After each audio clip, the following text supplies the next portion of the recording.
Colombia lloró a Lisandro Mesa, pero nadie preguntó si murió con el dinero que merecía. Quiero hacerte una pregunta que ningún periodista colombiano se atrevió a hacer cuando Lisandro Mesa murió.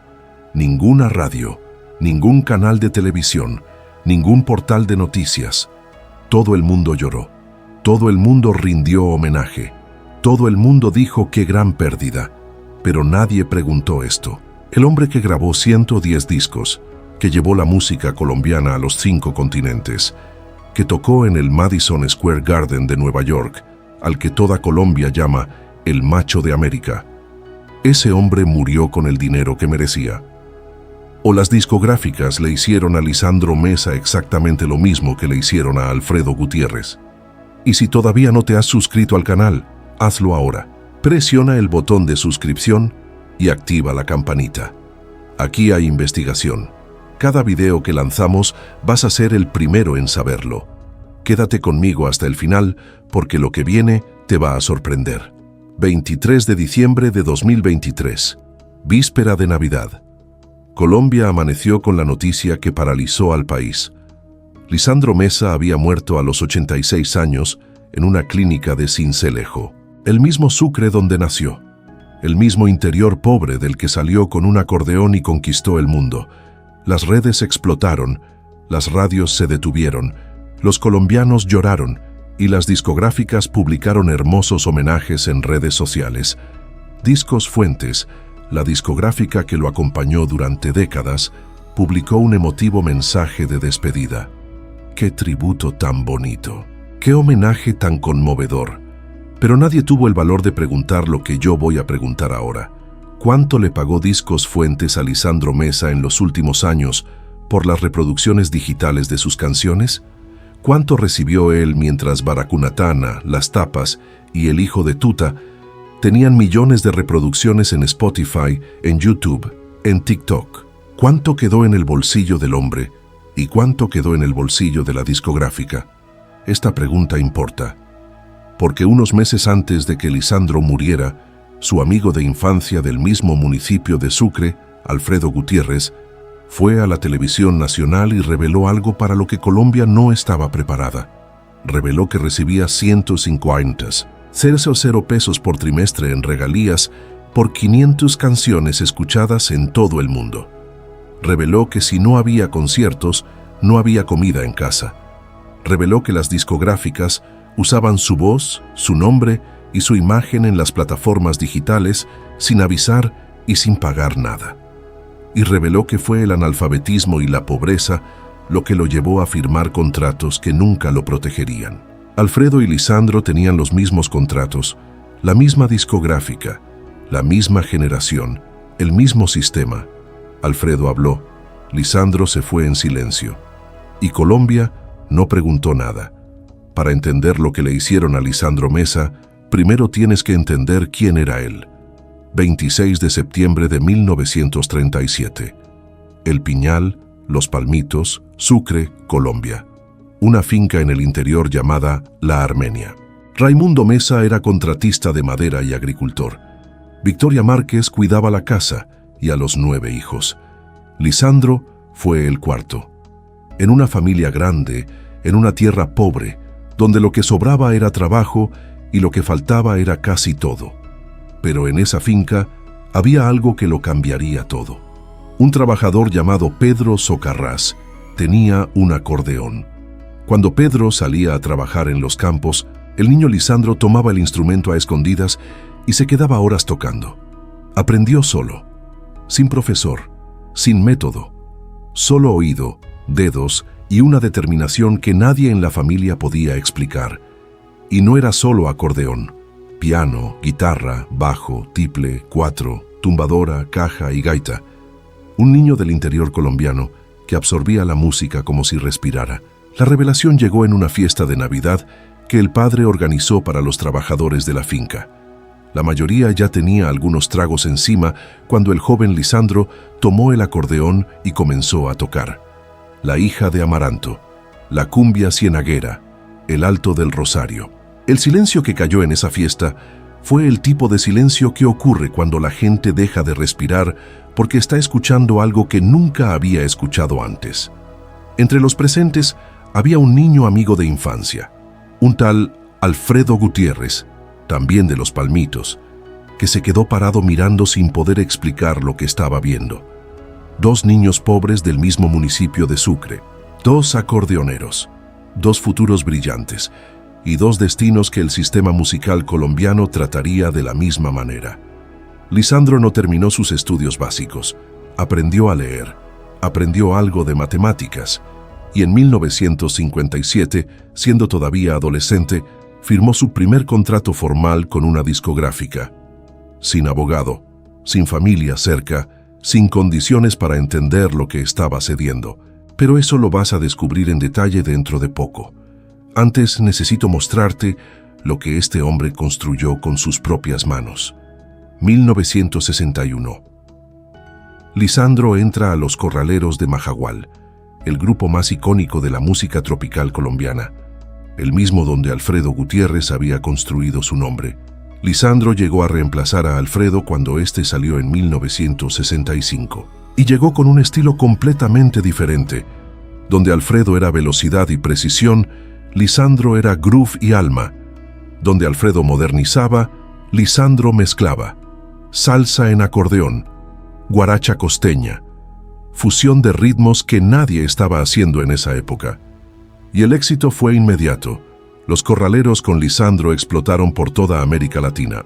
En 1969, Lisandro decidió intentar el escenario más grande de la música colombiana, Valledupar. El Festival de la Leyenda Vallenata, la competencia profesional de acordeón. Lisandro se presentó, y fue el más aplaudido. El público enloqueció. La gente gritaba su nombre. El ambiente era de coronación. Pero los jueces tenían otra opinión. La corona fue para Colacho Mendoza, quien tocaba el vallenato puro de los cuatro aires tradicionales. Lisandro había innovado, había mezclado, y los puristas del vallenato no lo perdonaron. Pero el pueblo sí, y el pueblo creó el título que quedaría pegado a su nombre para siempre: El Rey sin Corona. Qué título tan perfecto para un hombre que nunca necesitó una corona para ser reconocido. Porque el reconocimiento llegó desde otros lugares. La Feria de Cali, el evento más importante de música popular de toda Colombia. Lisandro ganó 4 veces el premio a la mejor canción, con Las Tapas en 1980, con La Matica en 1983, con A la Bella Bella en 1990 y con El Hijo de Tuta en 2001. Nadie en la historia de la feria ha logrado 4 títulos, nadie, y no era solo Colombia. Lisandro fue el primer artista de música de acordeón colombiano en recorrer el mundo entero. Ecuador, Chile, Perú, Centroamérica, México, Estados Unidos. En el Madison Square Garden de Nueva York se presentó varias veces. El niño que aprendía acordeón a escondidas en la finca de su padre. En Sucre tocó en el escenario más grande de los Estados Unidos. En Perú su música era tan popular que los fanáticos locales no lo llamaban colombiano. Lo llamaban suyo.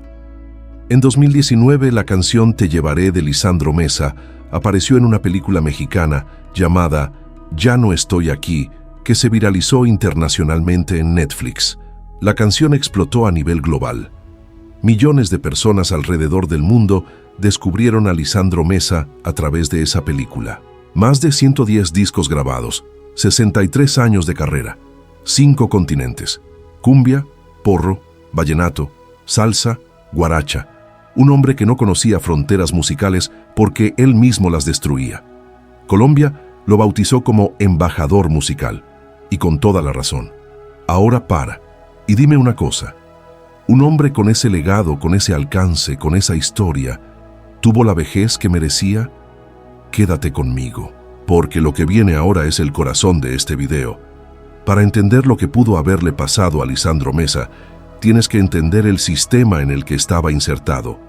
Un sistema que no fue construido para proteger a los artistas, fue construido para proteger a las discográficas y funcionó durante décadas con una eficiencia que pocos se atrevieron a cuestionar. 1957. Un joven del interior de Sucre llega a la ciudad con un acordeón en la mano y un talento que nadie podía explicar. No había terminado sus estudios, no tenía abogado, no tenía familia cerca para orientarlo, no tenía a nadie de su lado en esa sala. Al otro lado de la mesa había empresarios que conocían cada línea de cada contrato que estaban ofreciendo, que sabían exactamente lo que estaban pidiendo y que sabían que el joven frente a ellos no tenía condiciones para entender lo que estaba cediendo. La discográfica ofrecía el contrato, y para un muchacho pobre que creció en una finca en Sucre, que nunca había visto dinero de verdad en su vida, que tocaba el acordeón a escondidas porque ni siquiera tenía instrumento propio, firmar ese papel era el momento más grande de su vida. Era la realización de todo, era la prueba de que el talento había valido la pena, era la puerta de salida de la pobreza. Entonces, firmaba, sin leer, porque las cláusulas estaban escritas en lenguaje jurídico con letras pequeñas que ni un abogado leería fácil. Sin entender, porque nadie explicaba lo que estaba escrito. Sin cuestionar, porque cuestionar significaba perder la oportunidad. El pago era único. Tú grabas, nosotros pagamos una vez, el disco es nuestro. Para siempre. Para un joven analfabeto del interior colombiano, eso parecía justo. Parecía hasta generoso. Entonces, firmaba. Y la discográfica vendía los discos. Lucraba, relanzaba, lucraba de nuevo. Y el artista no volvía a ver nada. Nunca más. Para siempre. Durante décadas ese sistema funcionó en un cierto equilibrio torcido. Los artistas daban conciertos y sobrevivían. Las discográficas facturaban con los discos y se enriquecían. Era injusto, pero tenía una lógica perversa que se sostenía. Lisandro tocaba, viajaba, grababa, llenaba plazas y coliseos por toda América Latina. Y mientras subía a los escenarios, el dinero de los conciertos pagaba las cuentas. Era suficiente para vivir. Nunca fue suficiente para descansar. Pero, ¿hasta cuándo? Hasta que llegó algo que nadie había previsto en los años 50 y 60. La era digital, Spotify, YouTube, TikTok, Apple Music, Deezer, plataformas con miles de millones de usuarios por todo el mundo. De repente las canciones antiguas de Lisandro Mesa, que dormían en acetatos olvidados en bodegas de discográficas, cobraron una vida nueva. Baracunatana, Las Tapas, El Guayabo de la Ye, Entre Rejas, El Hijo de Tuta. Decenas de millones de reproducciones todos los días. En Perú, donde la cumbia de Lisandro es casi un himno nacional. En México, en toda Colombia. En 2019 la canción Te Llevaré se viralizó globalmente, después de aparecer en la película mexicana Ya no estoy aquí en Netflix. Millones de personas alrededor del mundo descubrieron a Lisandro Mesa de golpe. Las plataformas facturaron, la discográfica facturó. Las discográficas se dieron cuenta de todo eso y actuaron rápido. Digitalizaron los discos antiguos, los relanzaron en las plataformas, renovaron las carátulas, crearon perfiles nuevos usando el nombre y la imagen de Lisandro y facturaron todos los meses, con su voz, con sus canciones, con su imagen, sin avisar, sin pedir permiso, sin pagar nada. Los contratos firmados en los años 50 y 60 no incluían los usos digitales, porque el mundo digital no existía en esa época. Eso significa que cada reproducción de Baracunatana en Spotify, cada visualización de Las Tapas en YouTube, cada uso de la imagen de Lisandro en las plataformas era jurídicamente cuestionable.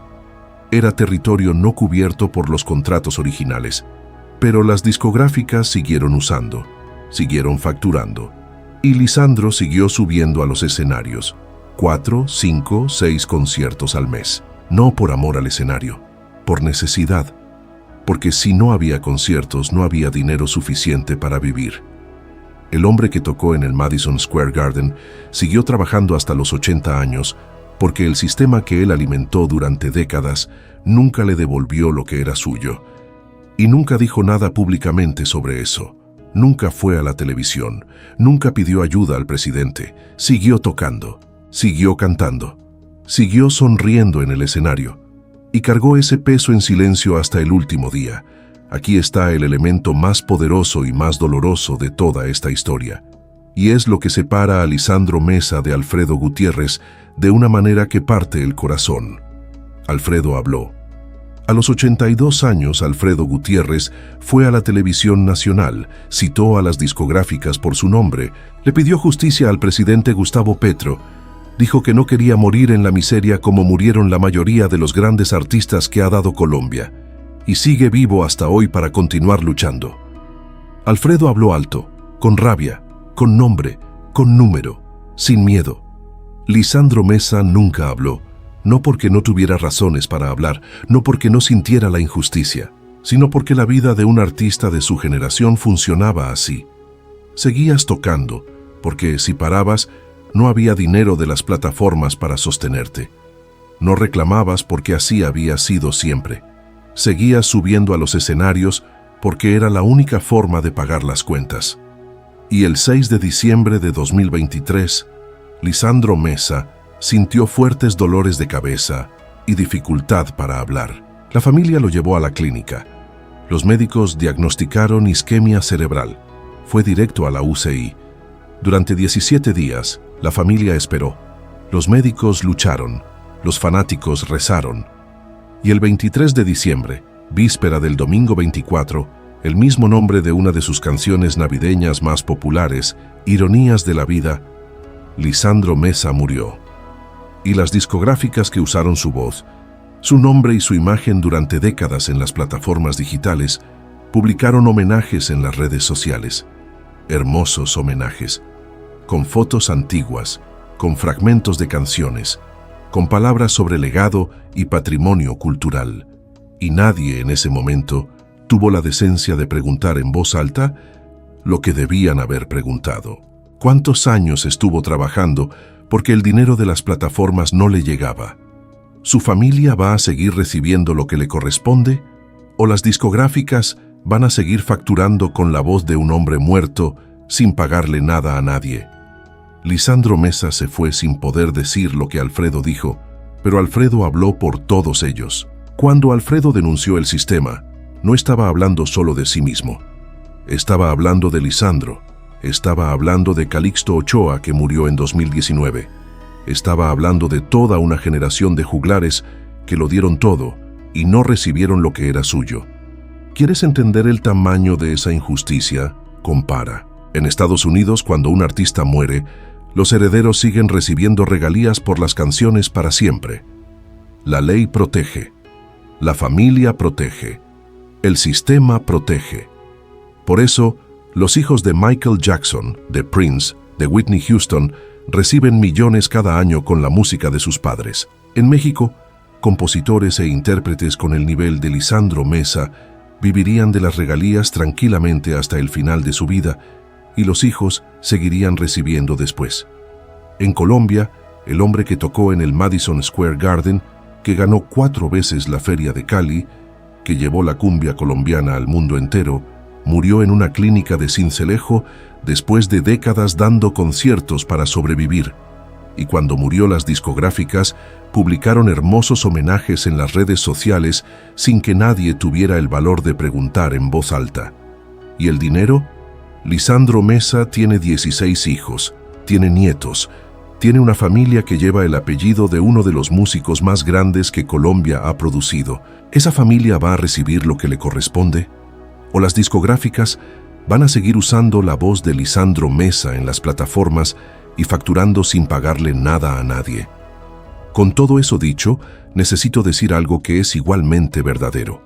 Lo que le hicieron a Lisandro Mesa fue una injusticia, pero lo que Lisandro Mesa le hizo a la música colombiana fue un milagro. Un niño que aprendió acordeón a escondidas en la finca de su padre, a quien el público coronó rey sin necesidad de festival, que tocó en el escenario más grande del mundo sin haber terminado la educación básica, que creó un estilo propio que llamó Estilo Limesa y que nadie jamás pudo copiar, que compuso canciones que Colombia canta cada diciembre como si fueran himnos, que llevó el nombre del país a 5 continentes. Ese legado ninguna discográfica puede robarlo. Ese legado pertenece a todos los colombianos que alguna vez bailaron baracunatana en una fiesta familiar, a todos los que cantaron las tapas en una noche de carnaval, a todos los que escucharon El Hijo de Tuta en una tarde de domingo y sintieron que eso era la Colombia de verdad. Las discográficas se pueden haber quedado con el dinero, pero la música se quedó con el pueblo. Y Lisandro Mesa se fue sabiendo eso. Llegaste hasta aquí, y ahora sabes lo que Colombia no preguntó cuando Lisandro Mesa murió. Sabes que formaba parte de un sistema que devoró a toda una generación de artistas colombianos que lo dieron todo y no recibieron lo que era suyo. Sabes que nunca habló públicamente de eso, que murió en silencio, y que las discográficas publicaron hermosos homenajes en las redes sociales sin que nadie tuviera el valor de hacer la pregunta correcta. Ese silencio pesa y no puede continuar. Si este video te abrió los ojos, haz una cosa ahora. Compártelo. Mándaselo a un amigo, a un familiar, a alguien que creció escuchando Baracunatana en las fiestas de fin de año, alguien que ama a Colombia y necesita saber lo que este país le hizo a los hombres que construyeron su banda sonora. Porque cada persona que lo ve es una persona más que sabe, y entre más gente sepa, más difícil les queda a las discográficas seguir en silencio. Si todavía no estás suscrito a este canal, suscríbete ahora y activa la campanita, porque esta no es la última historia así que vamos a contar. Hay otros artistas colombianos con la misma historia, otros silencios que necesitan ser quebrados, otros nombres que Colombia celebró en vida y olvidó en la muerte. Y nosotros vamos a contar cada uno de ellos. Si este video te tocó, deja el like. Es la forma más sencilla de decir que este tipo de contenido importa, que estas historias importan, que Lisandro Mesa importa. Él se fue, pero la pregunta quedó, y ahora es tuya.